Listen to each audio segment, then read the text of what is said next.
नाद होगा, 3 बार ओम का उच्चारण किया जाएगा। आप सभी भक्तजन भक्ति भाव से हृदय से बाहर निकालते लंबे स्वर से सभी ओम का पाठ करेंगी। माँ से प्रार्थना करते हुए कि हे माँ, इन स्तोत्रों द्वारा, इन मंत्रों द्वारा जो आपकी स्तुति की गई है, इसे प्रसन्नता पूर्वक स्वीकार करो और पूरे विश्व को वरदान दो, आशीर्वाद दो। सबके कष्ट, सबके दुख, सबके रोग दूर करो, सबकी मनोकामना पूर्ण करो, सबकी अंग संरक्षा करो, सबके सर्वत्र मंगल करो।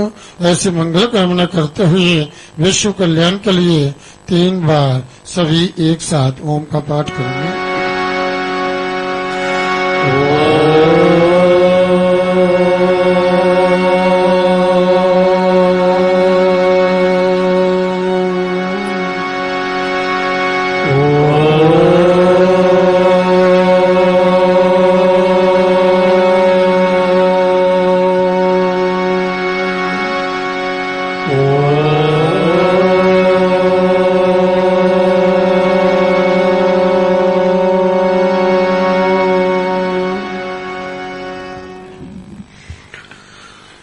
धर्मप्रेमी भक्तजनों, वे लोग बड़े ही परम सौभाग्यशाली होते हैं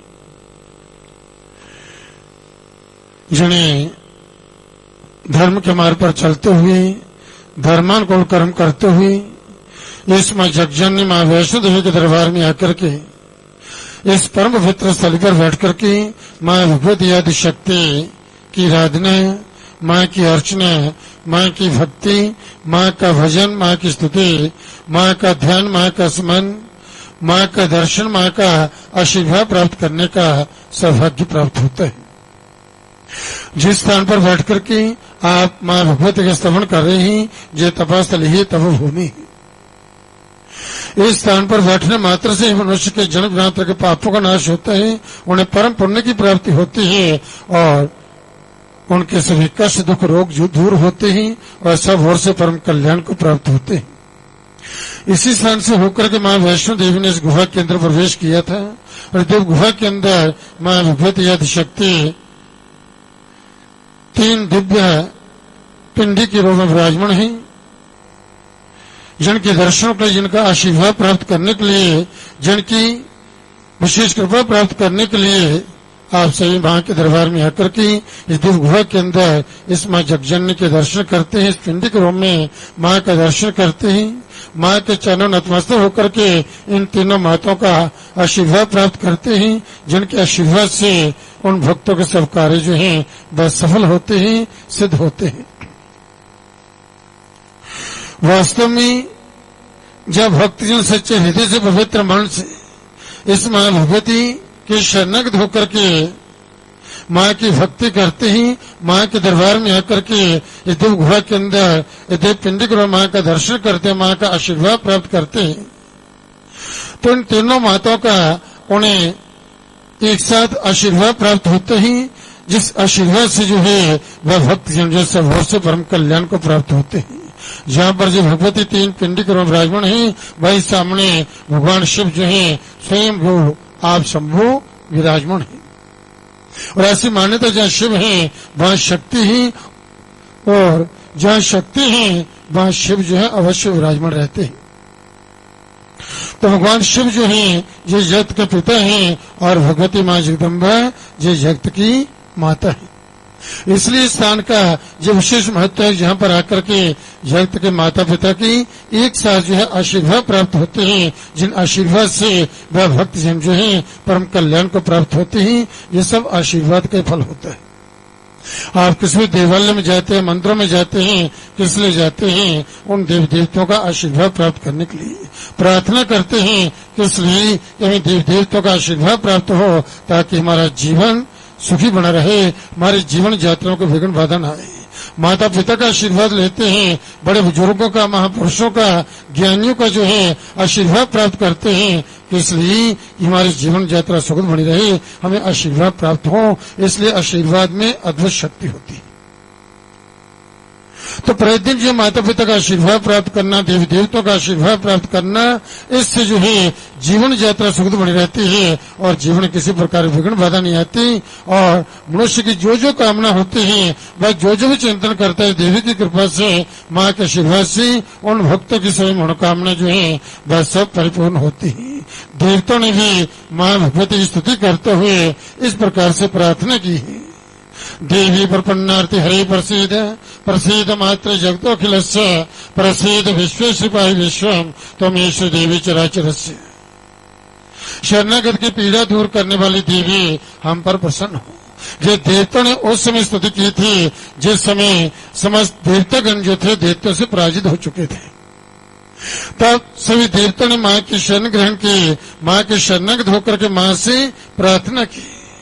तो देवताओं की प्रार्थना से माँ भगवती स्वयं प्रकट हुई और उन देवताओं के साथ युद्ध करके उन्हें युद्ध में पराजित करके जो है देवताओं को खोया राज्य जो था उन्हें पुनः प्राप्त कराया।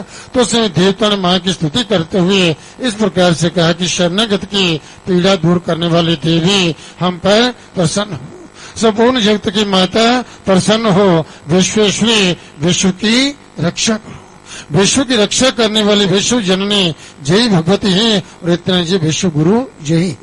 माँ जो है यही बच्चे की प्रथम गुरु होती है और ये जगजननी जगत माता है जो जगत गुरु है। इस माँ की जो शरणागत हो जाते हैं निश्चित रूप से ये माँ उन शरणागत भक्तों की रक्षा करती है और सब और से भक्त जन जो है परम कल्याण को प्राप्त होते हैं। क्योंकि देवताओं पर भी जब संकट आते हैं तो वह भी माँ से ही प्रार्थना करते हैं और यही भगवती संकट काल में उन समस्त देवताओं की रक्षा करती है।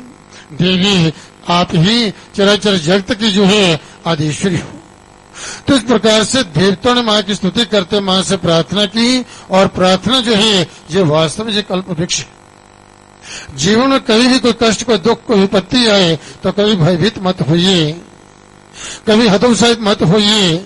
माँ की जोत जगाएं और माँ से प्रार्थना करें, माँ की आरती करें। पूरा परिवार एकत्रित होकर के माँ की आरती करें। निश्चित रूप से माँ की आप पर कृपा होगी और आप पर आया हुआ वह कष्ट दुख जो है वह सब दूर होंगे जब सच्चे हृदय से पवित्र मन से। क्योंकि वही भगवती जो है इस सारी सृष्टि की रचना करने वाली, वही रक्षा करने वाली है। उसी कृपा से जो है हमारा जीवन जो है वह सुखी बना रहता है। और जब उसकी कृपा नहीं होती तो जीव जो संकट में आ जाता है, कष्ट में आ जाता है। इसलिए उस माँ के शरणागत होकर के कल्याण के मनुष्य को जो है माँ की आराधना, माँ की अर्चना, माँ की भक्ति जो है ये अवश्य करना चाहिए।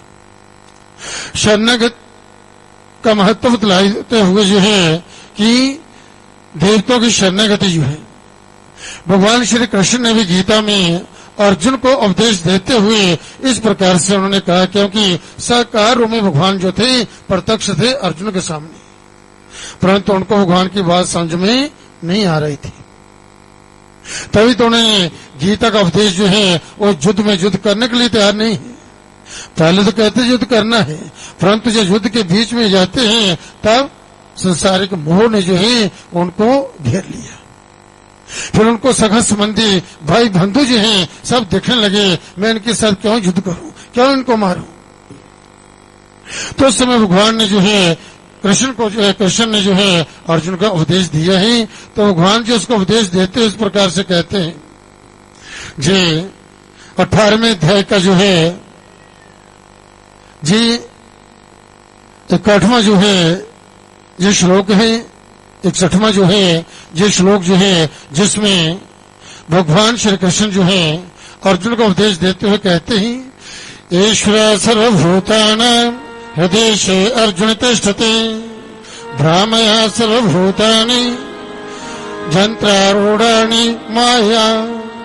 ये अर्जुन शरीर रूप जंतर में जो है ये जो हमारा शरीर है ये शरीर का एक यंत्र है।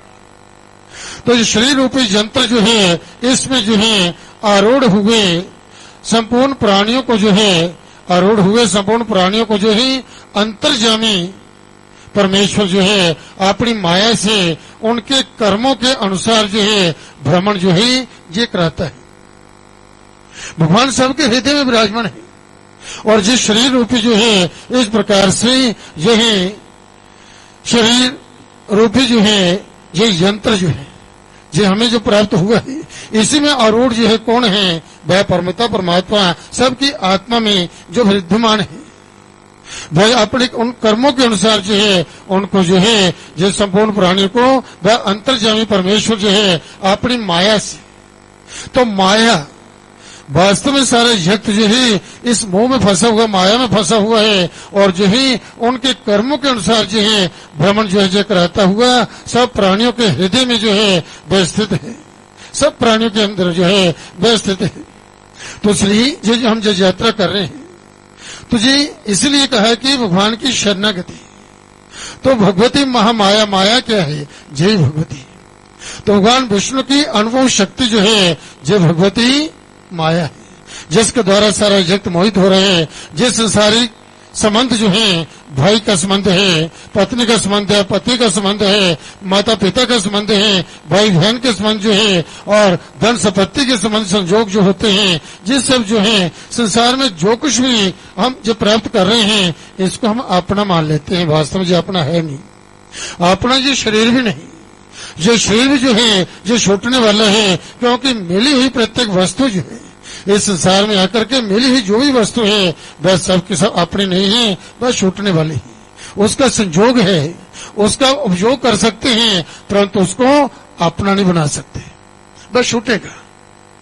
कितना भी प्रश्न कर लीजिए, बस सब का सब यही छोड़ करके जहां तक अवतार भगवान जो है इस संसार में आते हैं, जब जो शरीर धारण करते हैं, तो उन्हें भी शरीर जो है त्यागना पड़ता है, अवतार को भी। तो इसलिए जो है ये देह भी अपना नहीं है, तो इसलिए जो है इस पर जो है जो अहंकार कर लेते हैं, जो मेरा है, जो परिवार मेरा है, जो संपत्ति मेरी है, जो भूमि जो मकान जो है जो मेरा है, मेरा मेरा करते जो है सब चले गए, परंतु जो किसी का भी नहीं हुआ। और जो था, जो अपना है, उसकी तरफ ध्यान नहीं किया, जीवन बीत गया। जो करना था वो किया नहीं, और जो नहीं करना था उसमें फंसे रहे। और अंत में जब बोध हुआ, ज्ञान हुआ कि मुझे जो करना चाहिए तो वो तो किया नहीं, अब जो है समय हाथ से निकल चुका है, अब मैं कुछ कर नहीं सकता, तो इसलिए फिर जो है वही 84 लाख जोड़ने में घूमना पड़ता है। तो भगवान उपदेश देते हुए जे आगे जे 62वें श्लोक में जो है फिर जो है अर्जुन को उपदेश देते हुए वह इस प्रकार से वह कहते हैं कि अर्जुन तमेव शरणं गच्छ सर्वभावेन भारत, तत्प्रसाद पराम शांति स्थानं प्राप्स्यसि शाश्वतम्। अब आपको आत्म शांति, आत्म सुख की प्राप्ति हो कैसे सकती है? तो ये शरणागति, जब हम भगवान के शरणागत हो जाते हैं, हम किसकी शरण लेते हैं? घर में परिवार है, माता पिता है, ये हमारी रक्षा करेंगे, भाई बहन है, ये हमारी रक्षा करेंगे, सखा संबंधी है, ये हमारी रक्षा करेंगे, पति हमारी रक्षा करेगा।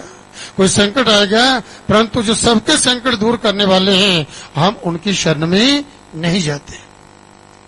तो जो सबको शरण देने वाली वह भगवती, वह परमपिता परमात्मा जो है, उसकी शरण में जाना चाहिए। तो भगवान कहते हैं कि भारत है अर्जुन, तो सब प्रकार से जो है उस परमेश्वर की ही शरण में जा, परमेश्वर की शरण में जा, उस परमात्मा की कृपा से ही तुझे परम शांति को तथा सनातन परम धाम को जो है आप प्राप्त हो सकते हैं। इसलिए परमात्मा की शरणागति इस संसार में जो है जिसमें तो फंसा हुआ है, जे आपका कल्याण करने वाले नहीं, इसलिए उसी की शरण में तू जा। क्योंकि लज्जा, भय, मान, बड़ाई और जो है आसक्ति को जो है त्याग करके हम संसार में आते हैं। हमारा मान सम्मान होना चाहिए, जहां जहां भी हम जाएं हमारा सम्मान होना चाहिए। और इस प्रकार से जो मान बढ़ाई में जब फंस जाते हैं, आसक्ति, चाहे धन की शक्ति है, परिवार की शक्ति है, इसको त्याग करके एवं शरीर और संसार में जो है अहमता, हम शरीर क्या कहेंगे, इसके लिए हम अभिमान कर लें, हम बड़े शक्तिशाली हैं, पहलवान हैं। तो बड़े बड़े शक्तिशाली ऐसे व्यक्ति जो है उनके लिए चलना ही मुश्किल हो जाता है, चल नहीं पाते। कभी गए सब लोग उसको देखकर डरते थे, ये तो इतना शक्तिशाली है, और परंतु कुछ समय के उपरांत जो है वह देखते हमारे ये तो चलने में भी असमर्थ हो गया। तो इसलिए शक्ति को देने वाली वही भगवती है। और कब जो शरीर जो है इस पर शक्तिहीन हो जाएगा पता नहीं चलता। तो इसलिए जो है जी शरीर की और संसार की जी आसक्ति जो है जी इसकी अहमता अहंकार जो है इसको त्याग करके जो है अहमता और ममता, ना तो अहंकार कीजिए और ना ही ममता। ममता भी जैसे कष्ट का कारण बन जाती है, इससे रहित होकर के जो है केवल एक परमात्मा को ही, उस पवित्र परमात्मा को, उस मां भगवती को जो है आप जो है आश्रय समझिए। वही हमारा आश्रय, वही हमारी जो है उसकी ही कृपा से जो है हम ठीक प्रकार जीवन जीते हैं और सुखी जीवन जीते हैं, सब ओर से परम कल्याण को प्राप्त होते हैं। जब उसकी कृपा नहीं होती कितने प्रयत्न कर लीजिए मनुष्य के जीवन में कष्ट आ जाते हैं, दुख आ जाते हैं। इसलिए वही जो है परम गति और सर्वस्व जो है उसी को जो समझना चाहिए तथा अनन्य भाव से जो है अतिशय श्रद्धा और जब प्रेम पूर्वक जो है निरंतर जो है उसके नाम का जप करना, ध्यान करना, स्मरण करना, भक्ति करना, यही जो है ये सब के लिए, इस जीव के लिए कल्याणकारी है। ये भगवान का उपदेश है।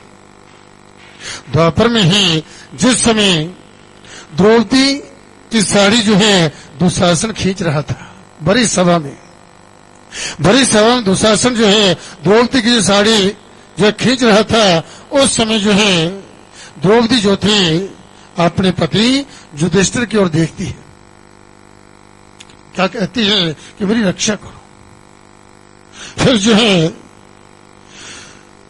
भीमसेन कितने शक्तिशाली थे, अर्जुन, नकुल, सहदेव, 5 पति होते हुए पांचों की तरफ देखती और कहती मेरी रक्षा करो, परंतु सब न कोई सभी बंधन में पड़े हुए थे, कोई उसकी रक्षा नहीं कर पाया। फिर इतने नहीं, वहां भीष्म पितामह जो इतनी शक्तिशाली जिसका सामना करने वाला कोई था ही नहीं, ऐसे भीष्म पितामह जो थे वहां विराजमान हैं, वो उन्होंने भी अपनी गर्दन नीचे कर ली, कोई रक्षा करने के लिए तैयार नहीं है। गुरु द्रोणाचार्य जी, कृपाचार्य जी इतने शक्तिशाली, इतने विद्वान, इतने ज्ञानी, किसी की बुद्धि ने काम नहीं किया। परंतु वहां पर विदुर जी भी थे, विदुर जी ने जो है राजा को भी डांट लगा दी वहां पर और सभा को त्याग करके चले गए वहां से कि ये अन्याय हो रहा है। धृतराष्ट्र जो है उनसे गुहार लगाई कि चलो आपकी पुत्र वधुना से एक नारी का जो है अपमान हो रहा है, उसकी रक्षा तो आपको करनी चाहिए। राजन मुझे न्याय चाहिए, तो वह राजा भी कुछ नहीं कर पाया। तो जब चारों ओर से देखा जिस संसारिक जितने संबंध थे संसार के, कोई भी सबकी शरण में गई, पतियों की 5 पति उनकी शरण में गए, भीष्म पिता की शरण में, गुरु द्रोणाचार्य जी, कृपाचार्य जी राजा की शरण में गए, धृतराष्ट्र की शरण में, तो कहीं से कोई सहायता मिली ही नहीं। परंतु जिस समय द्रौपदी ने जो है कहा उस परमपिता परमात्मा का ध्यान करते हुए, हे द्वारकाधीश, तो द्वारकाधीश कहते ही जो है भगवान जो साड़ी में प्रवेश करते हैं, साड़ी का रूप धारण कर लिया। दुशासन दाढ़ी खींचता खींचता जो साड़ी जो है वही पसीने छोड़ के बैठ गया नीचे। ये नारी है या साड़ी है, तो वो हर क्षण हर पल जो है सबकी रक्षा करते हैं। भगवान कहते हैं कि मुझे याद तो करो, सच्चे हृदय से पवित्र मन से जो भक्तजन जो है उसके शरणागत होकर के याद करता है, उसका स्मरण करता है, भक्ति करता है, उसके जीवन में पहली बात कोई कष्ट आता ही नहीं, कभी कोई कष्ट आ नहीं सकता। और यदि कोई कष्ट का किसी जन्म का जो पाप सामने आ जाए, तुझे कोई कष्ट आ भी जाए तो उसका पता नहीं चलता आया कैसे, चला कैसे गया, क्योंकि शरणागत की वह परमपिता परमात्मा भगवती हमेशा रक्षा करते। जिस मां के दरबार में आप आए, जिसकी शरण में बैठे हुए हैं, वह भगवती समझो जग सारे संसार कर जाते हैं, जग जननी है, जगत माता है, जिसके चरणों में जो है देवते नतमस्तक होते हैं। और ऐसी मान्यता कि इस समय जब मां की आरती होती है तो आरती के समय जो है समस्त देवता भी अपने रूप बदल करके मां की आरती उपस्थित होते हैं और मां की स्तुति करते हैं, मां से प्रार्थना करते हैं। और इस आरती की पवित्र वेला में जो भक्तजन सच्चे हृदय से पवित्र मन से मां से प्रार्थना करते हैं, जे मां भगवती जगजननी, जे हृदयेश्वरी, जो सबके हृदय की जानने वाली है और सबके हृदय में विराजमान है, वह भगवती सबके हृदय की वह जानती हैं। आप घर से चले, मन में जब विचार आया, ये उसकी कृपा का फल है। विचार तभी आता, उसकी कृपा होती है। आप दरबार में आए, ये माँ का बुलावा है, इसके बुलावे के बिना जहाँ पर कोई आ नहीं सकता, इसकी कृपा के बिना जहाँ पर कोई बैठ नहीं सकता। तो माँ की ही ये कृपा है जिनका जो कल्याण करना चाहती है, मंगल करना चाहती है, क्योंकि हृदयेश्वरी बस सबके हृदय की जानती है, क्योंकि वे सबके हृदय में बैठी हुई है। इसलिए जो माँ भगवती के शरणागत होकर के प्रतिदिन प्रातःकाल सायंकाल दोनों समय माँ की जो जगा करके माँ की भक्ति करते हैं, माँ के नाम का जप करते हैं, परिवार एकत्रित होकर के प्रतिदिन माँ की आरती करते हैं, माँ का आशीर्वाद प्राप्त करते हैं, माँ को भोग लगाते हैं, तो इस प्रकार से जो आशीर्वाद लेकर के दिनचर्या प्रारंभ करते हैं, उनके गृहस्थ में, उनके परिवार में, उनके जीवन में मंगल ही मंगल होते हैं। आप करके देखें कैसे आपके जीवन में, आपके गृहस्थ में और परिवार में परिवर्तन आता है। फिर जो जो कार्य के लिए आप आगे बढ़ेंगे, उन कार्यों में आपको सफलता प्राप्त होगी और आपकी बुद्धि में अच्छे से विचार आएंगे, अच्छी सी योजना बनेगी, आपका मन पवित्र होगा, आपके विचार पवित्र होंगे, आपका जीवन जो है वह पवित्र हो जाएगा। ये भक्ति का फल है, माँ की साधना का फल है। तो बड़े परम सौभाग्यशाली जो भक्तों को माँ के चरण में बैठ करके माँ की भक्ति करने का, ये सत्संग करने का, सत्संग अर्थात माँ के साथ संग जो है, संग अर्थात सत्य का संग। सत्य कौन है? वह भगवती, वह भगवान जो है सत्य है। उनके साथ संग करना, उनके साथ जुड़ना, उनका ध्यान, उनका स्मरण करना, ये सत्संग जो है ये परम कल्याण को देने वाला होता है। सब कष्टों को, दुखों, विपत्तियों को, रोगों को, परेशानियों को दूर करने वाला होता है और सुखों को देने वाला होता है। तो सभी माँ के चरणों का ध्यान करते हुए माँ भगवती के मूल मंत्र का आप पाठ करेंगे। ये मंत्र परम शक्तिशाली मंत्र है और साक्षात माँ भगवती के स्वरूप है। और ये मंत्र आपके सामने इस गुफा द्वार पर स्वर्ण अक्षर में लिखा गया है। तो सभी इस मंत्र को अपने हृदय में ध्यान कर करके प्रतिदिन प्रातःकाल सायंकाल माँ की जो जगा करके इस मंत्र का जप करें। निश्चित रूप से आप पर इन तीनों माताओं की कृपा होगी और माँ की कृपा से आपके सब कार्य जो हैं वह सफल होंगे, सिद्ध होंगे। तो सभी इस मंत्र का पाठ करेंगे। ओम ऐं ह्रीं क्लीं चामुण्डायै विच्चे। ओम ऐं ह्रीं क्लीं चामुण्डायै विच्चे। ओम ऐं ह्रीं क्लीं चामुण्डायै विच्चे। ओम ऐं ह्रीं क्लीं चामुण्डायै विच्चे। ओम ऐं ह्रीं क्लीं चामुण्डायै विच्चे। ओम ऐं ह्रीं क्लीं चामुण्डायै विच्चे। सच्चे दरबार की जय। कभी भजन की बेला